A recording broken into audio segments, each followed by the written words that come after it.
Okay, I'm going to talk to you about hand expressing.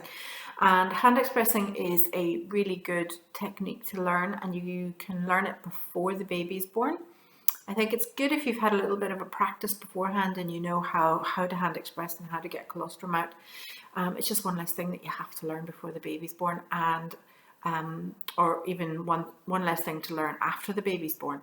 And also, I think it can give you a lot of confidence in the early days. So it's well worth having a go before the baby's born. Now, you don't want to do it before 36 to 37 weeks. And the reason for that is because there's a small risk that you could put yourself into labour. Oxytocin can get stimulated whenever you hand express. And it's oxytocin is responsible for helping you contract. So the guidelines usually say not to start before 36, 37 weeks for that reason. There's no adverse effects to expressing once you're sort of 36 to 37 weeks. And I don't really know that there's any evidence that it does actually put people into labour. I think it's probably just that it's a precaution and not to do it too soon. So you might want to hand express if you have gestational diabetes, or you have high blood pressure, or you know that your baby's going to be on the small side. Any risk factors really for your baby having low blood sugars in the early days. It can be really good to hand express beforehand. Okay, so just talk a little bit about equipment for hand expressing that you might need to have beforehand. You can use just a normal syringe, and you can see there that it has quite a narrow tip. I prefer the one on the left, which is a feeding syringe. If you can see, just compare them, that the feeding syringe actually has a wider tip. So it actually makes it a little bit easier for collecting the colostrum. Some breastfeeding coordinators in the hospitals will have little packs made up for parents, so you can ask for that. And what you can do is, once you've hand expressed, you can just pop it back into the packaging if you want to, or I quite like the little IV caps. You can buy these on Amazon. I have a little stash of them left over from when I had my son a couple of years ago. So if anybody really wants some and you're in Northern Ireland, send me a PM and I can stick some in the post for you. Wouldn't be not that big a deal, and I'll never use them for anything else. So you can do that. This is a 10 ml. No, yes, this is a 10 ml syringe, which is really quite big. I don't think anybody really would collect much more than say 5 mils probably antenatally. So you can get 2 ml syringes and 5 ml syringes. So you might be better off using a slightly smaller syringe to collect. Okay, so how do you hand express that? All right, so I have my boob again, and if you look at the inside of the breast, which I can do with my wonderful little model, there are little lobes sitting all around the breast, and these are distributed throughout the breast, and they hold the milk. And then what happens is, whenever you hand express, you basically squeeze the milk out, and then what happens is after a little while, and this tends to happen once the baby's born, not beforehand, you'll get a little sort of surge of oxytocin that will actually make these little ducts compress and tighten up, and squeezes the milk out more forcefully. So that's what sometimes you would feel like a letdown later on once the baby's born. It's like a tingling in the breast, and the milk kind of comes a lot more forcefully. That's those little lobes kind of compressing down, and actually the milk getting pushed out. Now, you could, in theory, hand express by putting pressure on any part of the breast, and that would squeeze milk out. For the purposes of hand expressing, though, I think it's really useful if you have a feel of the breast, and you're going to find that there is a spot on the breast that just feels a little bit softer than the rest. So if you have quite a small areola, you might find that it's just beyond that on the actual breast tissue itself. If you have quite a large areola, you may actually find that that soft spot is actually under the areola. So it's not that, you can say, oh, it's 1 centimeter away from the nipple in every woman. I think everybody just has a different spot that works for them.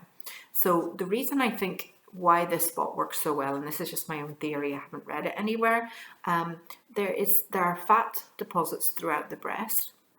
And I think what happens is in that spot that's just a little bit softer, the ducts are a little bit closer to the surface, and there's a little less fat just on the surface of the breast, so that when you compress in that spot, you're actually applying a lot more pressure to the ducts directly than you would if you're going further back. So I like using that spot. I think it works a lot better.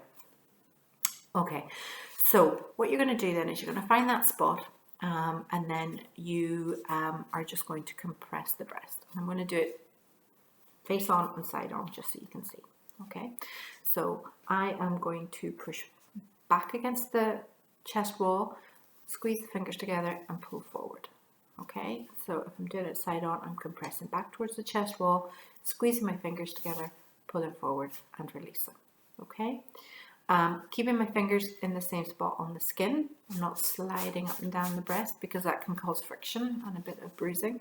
And if it's really uncomfortable when you do it, you're probably applying too much pressure. You shouldn't really need to press hard enough that it's sore. Okay, so what you might need to do is do that a few times in each spot before the colostrum really starts to come out. Okay, and it can take a while. You might need to work your way around the breast for a while before you really see anything.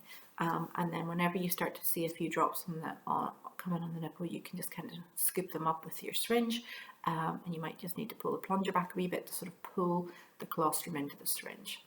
Okay, it will take a while. Don't panic if you try and nothing happens straight away. There's a real skill and a technique to hand expressing, and I know I hand expressed colostrum for both of my babies before they were born, and I remember the second time whenever I was pregnant with my son, it actually took a couple of days to really kind of just find that spot and get my technique going again.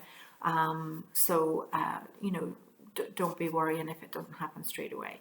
With my first baby, I actually ended up taking about 100 mils of colostrum into hospital for her. With my son, my second, I actually didn't express as much, and I didn't, you know, I didn't actually put as much effort into it. But you know, and for both of those, I had gestational diabetes during my pregnancy, and it was really useful to have that as a little extra sort of cushion, I suppose, just to supplement the colostrum that I was giving them in the early days as well, just to keep their blood sugars up. So if you're expressing in the early days, the reasons why you might want to express in the early days is if you have a baby with low blood sugars, just to sort of get the milk going, and sometimes if a baby's very sleepy, you might want to hand express, and then you can spoon feed or syringe feed. You can actually use these syringes to directly feed your baby with, which is really convenient as well. So you might want to do that. It is quite good in the early days to try and either feed your baby or hand express at least every 3 hours. And the reason for that is it just helps to get your milk supply really well established. Some mums will decide not to breastfeed directly at all, and they will just pump right from the start. They only want to bottle feed their baby, but they want to give them breast milk. And the studies would suggest that mums who hand express for the first few days and then move on to a pump once the bigger volumes of milk start to come in, they actually tend to do better with a better milk supply in the long term. So I wouldn't use a pump in the early days, because hand expressing is much more effective, and also you don't get huge volumes of colostrum in the early days. So if you put a pump on, you're going to lose a lot of that colostrum in the pump itself, and it is really valuable concentrated stuff, so you want to make sure that every little available drop is there for your baby. You can also hand express if you get a blocked duct, and sometimes just if the breast isn't drained effectively during a feed, you'll get a little area that's hard and red and sore. A little bit of gentle massage and hand expressing can help to clear that duct and reduce the risk of it developing into mastitis. Around sort of day 3, quite often what happens is as well, mum's breasts get really full as the milk production really increases, and it can be really hard for the baby to latch on. Just the breast gets really hard and full, and the baby can't get a good grip, because the baby needs a nice big wedge of soft breast in their mouth to really feed well.